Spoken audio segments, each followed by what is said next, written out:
to Brains on Games. I'm Dr. Brian McDonald, and this episode I'm going to share with you an interview that I did with Jeremy Howard from Man vs. Meeple. Now, Jeremy knows everything there is to know about board games, so I was really excited to talk to him, especially since he doesn't always get to talk about the family weight kinds of games or the educational kinds of games that we talk about here at Brains on Games. So I learned a lot about some new board games that I'd never tried before, and hopefully you'll enjoy this discussion with Jeremy. Let's start with this. Why don't you tell my audience a little bit about yourself? Who you are, where you're from, and how you got into games. Oh, my name is Jeremy Howard. I hail from Milwaukee, Wisconsin. I've been living here the majority of my life. I've been well-traveled. I was in the military for a little while. I've been playing games since I was a little one. I've had stints where I don't feel like I was playing games, but it's always been in me. And it also started, I think it all started with a ball, Super Ball, and some jacks. So I try to tell people, I like dexterity games in the beginning, I guess, right? But it's a game. And, I've always liked to play games. I come from a family of games, but I think board games, it really hooked for me when I had some stuff donated to me to our Boys and Girls Club, like Backgammon, Stratego, all these, Tiddlywinks, Pokino, and Risk, and just all these games that I got an opportunity to play. And then, going to the suburbs and the school in the suburbs, like being exposed to like Archon, which is like battle chess. And, just different type of stuff like that. But when I got older, I was dating someone, and I just kind of, play like family Parker games and Hungry Hippos. But like when I got older and came back from the military, I played with my friend, and he had Catan and he had Carcassonne. We played D&D for the first time. Those types of things that kind of as an adult, you played D&D for the first time. like these prime me for all these things, what's interesting, now that we're just thinking about this, I know we're going to be talking about development.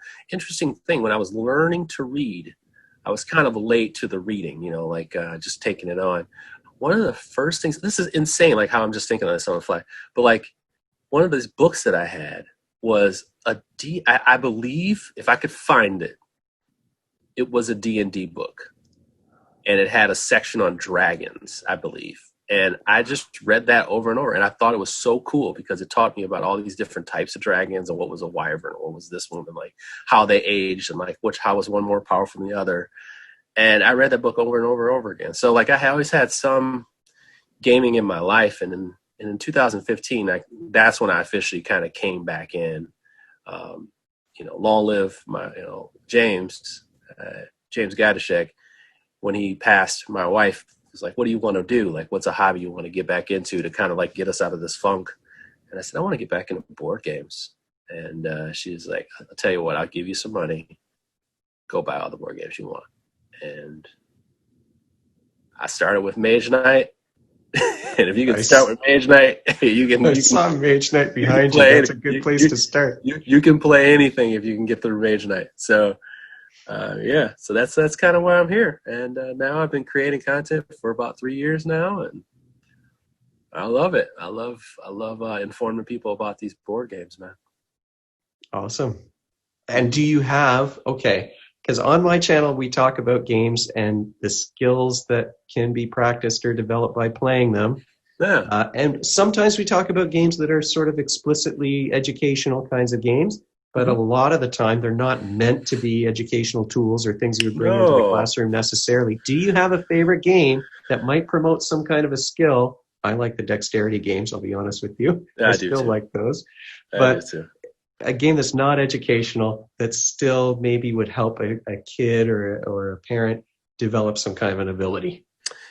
So I just right away, I want to make sure we emphasize this. And I don't know how much you've focus on this, and I really think this is something you could focus on even just for a while, like a series of games, is just abstract games. Like, let's start where it starts. Like, let's not go so big, like, let's not go to the cool part of the store.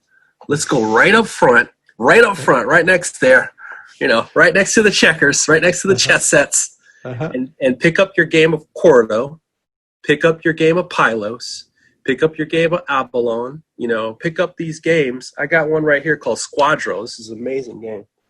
Um, Gigamech, I think it's called Gigamech. They make a whole bunch of these types of games, and Squadro. I mean, just a great game. You're taking your pieces and you're going a certain amount of spaces one way, and then the other way it's slower going back, and it's treated like And the cool part is if someone jumps you, you have to go back to where you started. So it's like you have to start thinking about these skills that kind of like, oh wait, I can speed across here. Cool. Well, then somebody's going to be waiting for you when you get back because they may move their one piece and wait for you, or they may move like kind of set a trap for you, and then they got to get across. So it's like it's a really, really interesting pull and push. And I like watching kids' brains work when they play that kind of stuff. It's a super spatial game where you're predicting where pieces are going to go. Super spatial. If you've ever played Quirkle, have you played Quirkle before? I haven't played it. I've seen it. I haven't played it. So you pull these tiles out of a bag, and they all have these different shapes and colors and shapes on the tiles. And what you're doing is placing the tiles, and you're trying to get certain matches. So you're trying to get matches of colors, matches of shapes, matches of a full sequence, which is called Quirtle. So if you get all of them sequenced together, you get Quirtle and you score points. And it's just interesting to watch kids count, do some counting and multipliers. And that Quirkle is like the reason there's a reason why that game sells like crazy is because it's such a really good family game, and it really sees where your kids are as far as mental math goes without being too heavy, and I like that kind of stuff. Like let's just introduce kids to skills. These here. Now I have these, and it may sound like I'm being promo here because I just got these sent to me. But these Think Fun Games makes these games that are like this, where they're like deduction puzzles. And this one right here, man, I gotta let everybody on the planet know about, and it's called Minecraft Travel Puzzle. Okay. And it's like a game where you just basically they give you these pictures. They give you these pictures, and you have to deduce where the Minecraft pieces goes. But these are on magnets that you get to put on the board and kind of figure out where they go on the board, and you can check the solutions and stuff like that out in the back of the book. But I like these types of things because you can sit down and just like programming, if then, that kind of stuff like that. And I just like games that teach us small skills that you can see where kids are at, and then you can kind of reinforce that with teachable moments. I know we had talked about publishers like Genius Games. We talked about Haba, like offline. We had talked about this stuff before. They have great teaching tools. We talked about Animal Upon Animal. Just a basic game, just learning how to fit shapes and building these tiers and things like that. Haba's got a host of games that do that, and they are. There's one I'm thinking of, Hamster Roll. Hamster Roll, and also for Peaceable Kingdoms, which does kids games too that are family games. They do cooperative games as well. So they have these two games, Hamster Roll, and then they have Gnomes at Night. And what you have to do is in both of these games, you may have one ability and the other person may have another ability, but you got to talk through it to make both of you guys work at the same time. So like in Hamster Roll, you're really trying to prepare for a season. So you really have to talk through. And this is a great opportunity to communicate, see where your communication skills are at, and figure out, hey, how are we going to grab these resources and get it back to our little burrow area in time if we don't run out of time. And in Gnomes at Night, you are literally have a board that looks like Battleship board, but it's got magnets on both sides. And you both have two different patterns that you got to get to, but you got to get these pieces in time. So you're like, hey, I need you to move left. Can I go this far? Can you go up? Can I go down? Adults love it too. It's completely crazy. But it's all communication. And that's what you want. You want communication.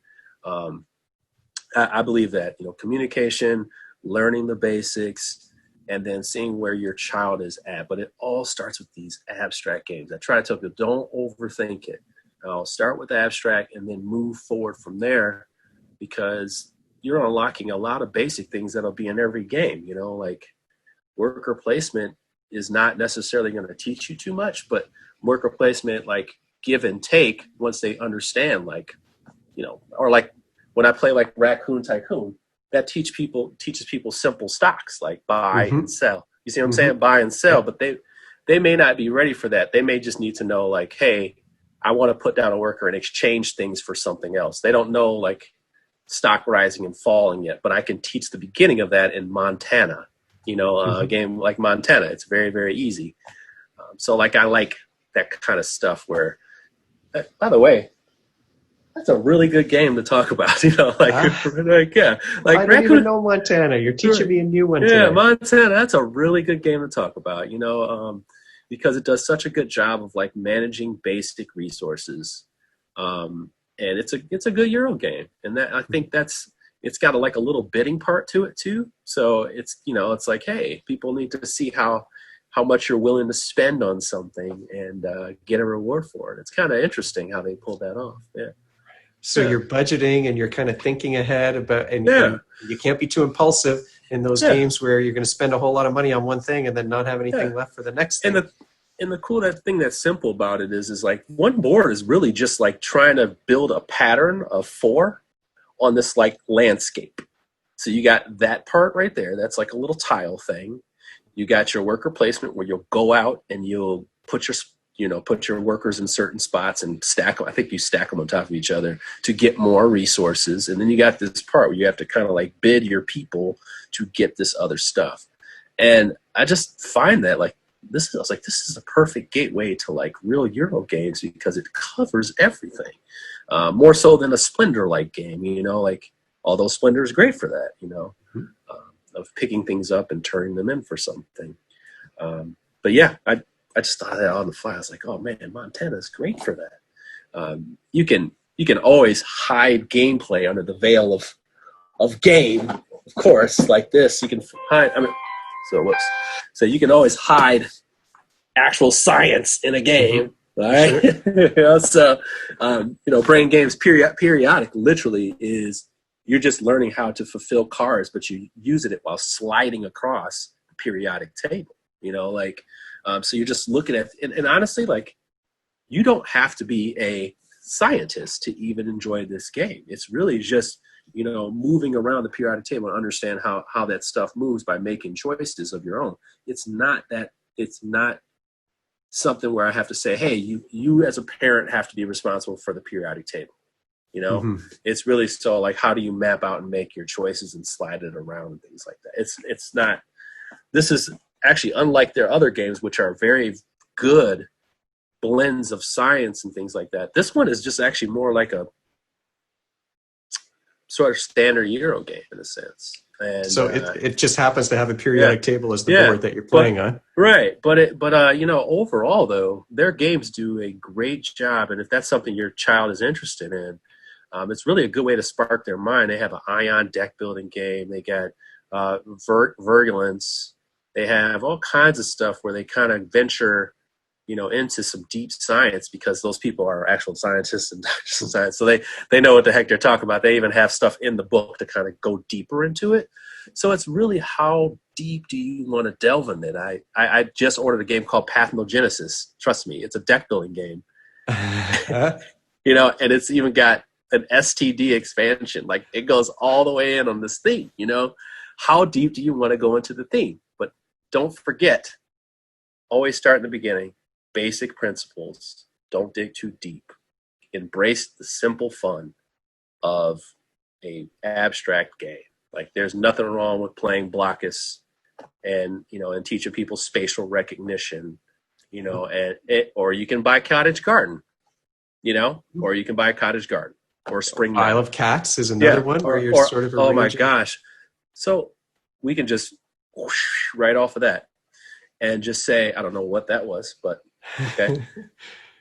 Because I can ramble, but we can let's just even talk about that, like kid adaptive stuff.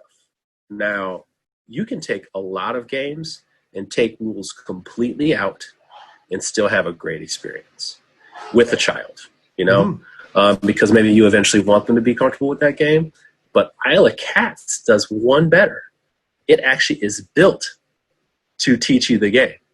And that's why I love that game. To me, that game is perfection. It is literally perfection because it works at every level. And it can take you, whatever's in that box can take you through every level of it. You can just say, hey, we're just going to lay tiles and fill in space.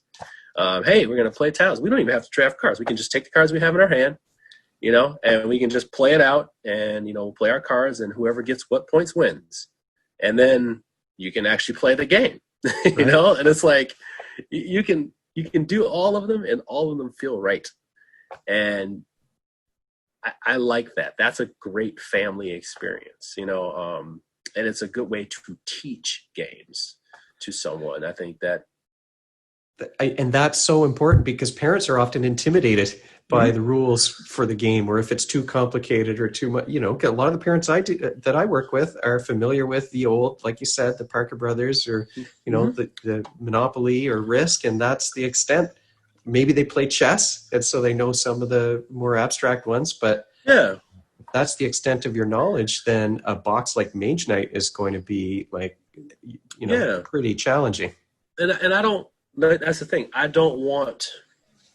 What I don't want is for people to feel like they have to go too deep into games. Like I don't want people to go too deep. I want kids to play deck builders before any other, like a lot of games. Like I'd rather them play deck builders because they get amount to spend on this round. And when they attack or they defend, it's less iconography. It's short reading. Really shorthand reading. There's usually not a lot of ambiguity in what you're reading. It's like, hey, if you played this type of card, then you get to add +1 to this. Oh, okay. And red is attack, and blue is buy, or blue is magic, or you just turn this card, and I always have that magic.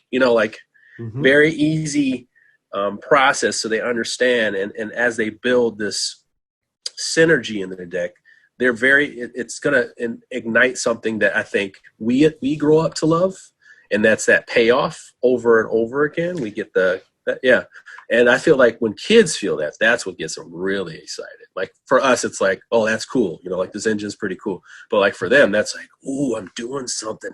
Ooh, I get this, I get that, I get this, I get that. And I watched my son do that with gizmos, and oh man, did I have a good video of that one where he was playing gizmos. By the way, one of the best games you can play. There's another one. You're teaching me so much today. That one is a really good engine building game. And it teaches you how to create an engine, literally. Like, it literally teaches you how to like put cards away for research so you can hold them. It teaches you how to build a kind of like a program. So you're kind of like making these cards that have a program to them that teaches you to pick from something, put this here, put this there, and you can do this and kind of run it off. And at one point he had a turn that took a full minute to figure out. It's like a minute and a half to figure out. He's like, I'm going to put this here. I'm going to do this there, do that. And he's like, did I do that right? And I'm like, you scored 30 points. You're like, shut up. And I'm like, but that's a good feeling. That's a feeling we all want. That's what we all want. Yeah. And as a parent, we're really excited for our kids when they do that, and then we get kind of mad at them because they're going to beat us in the game, right? Yeah. I don't let them win. So well, same with me. Now my son's 17 now, and just recently we're playing Everdell, and he pulled off this crazy combo in Everdell. And he was just like over the moon excited that he was able to show everybody up, and I'm going to win this game now. No one can catch me. No, that's a fantastic experience. It's a fantastic moment for us, though, too. It's like when you play a game and you watch some kids struggle with it, or you watch even your son struggle, it's just like, it's a matter of time, brother. It's a matter of time. It's like you just have to crack that code. Right. You just have to crack that code. Or you find the right game that kind of fits their appeal. Because, we have the advantage of like, this is not my type of game, or this is my game. We have the mental process to go like, all right, before I even get started, I don't like deck builders. Before I even get started, I don't really want to play a dexterity game. Whereas like your kid could like, like just play a game like dexterity games. Like they want to play, Meeple Circus, and you don't want to play Meeple Circus, but because they like to play Meeple Circus and they're really good at it, cool, like Yeah. cool. Whereas like you got to find something that's, as a parent, I feel like it's our job to find something that introduces them to it. You can Sherpa them through the rest, but you have to find something that introduces them and gets them excited about the hobby. So Hmm. you see this one back here behind me, this one, New York Slice. Yeah. That is a perfect family game. Like it's literally have you played it before? I haven't played that It's one. literally a perfect family game. Like that game is never going anywhere. It's never leaving my collection.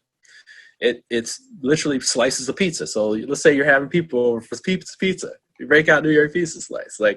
But the cool part about it is that kids can get into this too, because it has a simple idea of like, hey, I have a certain amount of sixes, certain amount of sevens, 10s, and 11s. You put these in the stack and you take them out, and it says, hey, this is the pizza special for today. That'll give you certain stuff. But you take the amount of piece of slices from the stack and you split them. So you do I split, you choose.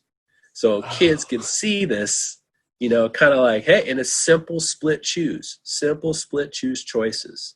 And they see the weight of their choices because they don't have all the sixes, and they don't have all the, and they see like they don't have it spread out. And what I love about a game like that is it's the old school feeling of a game that you could play the whole night. Like certain games have that ability. That one's the type of one that you can play several times. And now that you got everybody going, now they want to play something else, and that's where you want to get your family and your kids into. They're finding these comfortable weight games where you can teach them things, they can develop their minds, but they ultimately are having fun, and you're right there with them having fun. And like that game, just a standard fun game. Yeah, you can play Ice School, but not everybody can flick around. Not everybody can flick. So Right. but what people can do is split and choose slices of pizza while you're having pizza, Mhm. or hey, let's order pizza because we're having a pizza slice, So Inspires them to order the pizza. yeah, yeah, But yeah, look, yeah. I mean, you said it. I think that's the most important thing, right? Is because Yeah. if you've got these things on the shelf and there's some things that appeal to the kids, it's like a low bar to figure out something that you can do Yeah. with your kids, Yeah. something that you could do together as a family, which to me is the most important thing for development, is just spending time together with people that you care about. Yeah. And being able to have fun and have your friends over and have fun with the parents so that you Yeah. get to know your kids' friends and they get to know you. I think, and I think when you're playing these games, just don't limit the conversation to games. It's like even if you're the person that owns the games, you get all the games, like talk, just talk. I'm just going to keep saying games. So like you're playing a game of Reef. Reef doesn't have a lot of rules. It's an easy game. It's got beautiful components. So kids who are not even good at it, they're so distracted by how awesome the components are. You get to play with these big plastic blocks, and I mean they're like old school kid toys, like that you used to gnaw on when you were a baby. So if even if they don't get the rules, you're playing, the parents playing, your son's playing or daughter because they're into it, and then this other kid is just drooling on the toys, and here you are, you're playing a game, but you get an opportunity to talk and sit at the table, and that's exactly what you want. That's what board games are supposed to provide, that energy. And like Reef is a good learning game as well, managing your hands and also knowing when to release and spatially place these things down. So, and it has that multiplier in there as well too. So like around that board. So, Right. like low key, Yep. getting those skills in. And I watched my son do it, and I was just like, yeah, see, this is exactly where he's at. I know where he's at now. And right away when he was multiplying all that stuff and he was 5, I was like, yeah, he's good. Yeah. He's like, I got it, Dad. I'm like, whoa, okay, all right, we're good. So, that's what you want at the table. You want learning opportunities, but above all, fun should be easy. It should be very easy. And games that make it easy for everybody at the table, like that one, like Reef, like the ones that I've been kind of riffing off of, it should be very easy to have fun. Wow. Now you've told me about a lot of awesome gaming moments with your son. Do you have a favorite gaming moment recently that you can think of? This is what I'd love to ask everybody who Oh, comes on the show. oh, oh, oh. I'm just happy to have my game group back, man. Seeing the folks around the table, Mhm. I only had two people over, so trying to be social distance as much as possible. And yeah, it's just good to hear them catching up with your friends. They got a life, like they got a life outside of board games. What have they been playing with their family, that kind of stuff. And just a different conversation that you have than every week, because you've seen Mhm. each other last week, or you've seen each other 3 days ago, Now it's like, hey, how you doing? And those conversations need to be had as well. So, maybe if you're inviting one piece of actual advice that I would like to give to everybody out here in your audience and across the world is, make sure get to know your people that are in your game group a little bit more than just gaming, or use that as a bridge to say, hey, how you doing? You know, because I failed to do that with several of my, people in my group, and now, I want to get to know know what's on their mind and find out more about them and gaming as well, because we've been apart long enough. Especially now, so Yeah, important. You're yeah, not been wrong about apart. that. I miss them, but I also want to know what they were doing and how they're doing and things like that. So take that opportunity. Yeah, that's perfect. Now, okay, Mhm. I got to thank you for coming on and for Oh joining man, me today. I know you've been busy and there's a lot of things happening in your no. life. If people who are watching this wanted to find you or find your stuff, where would they look? Oh well, most if not all of my content will be on Man versus Meeple. It's a video review, preview, all kinds of stuff, content coverage of board games. You can find that, Man versus Meeple on YouTube. A lot of my content is going to be on Facebook, on the YouTube's, on the Man versus Meeple side, and I do a lot of community building, so you'll kind of see me a little bit everywhere, promoting games and things like that in your Facebook groups, such as like Board Game Revolution, the Board Game Group, Solo Board Gamers, Board Game Spotlight, because I do a lot of promotions of games as well. But yeah, just a little bit everywhere. If you like board games, try to find me. I'm like Waldo, not really. No, you're everywhere. Scroll through any Facebook gaming group and there's Jeremy's face. I'm not hard to. I'm hard to find. You can't see me. No, but yeah, if you want to see me, those are the outlets that at least you can find me on. And yeah, I like to give suggestions. If you PM me, you might get a response pretty quickly because sometimes I just like to help people out. So I always want to help people out, find them good games. Awesome. Thanks again for coming on. Oh man, thank you for having me, man. So thanks to Jeremy for joining me on Brains on Games. And as he said, you can find him online in just about any group that's all about board games. He's all over the Facebook board game groups for sure. That's how I got in touch with them. If you have a suggestion or a question for me, you can find me at brian@brainsongames.ca. Brainsongames.ca is the website, and Brains on Games is the Twitter handle and the Instagram feed and the Facebook page. And if you like this episode and you'd like to be notified when future episodes get posted, you can head on over to YouTube and hit that subscribe button. Thanks for joining me, and hopefully I'll see you next time.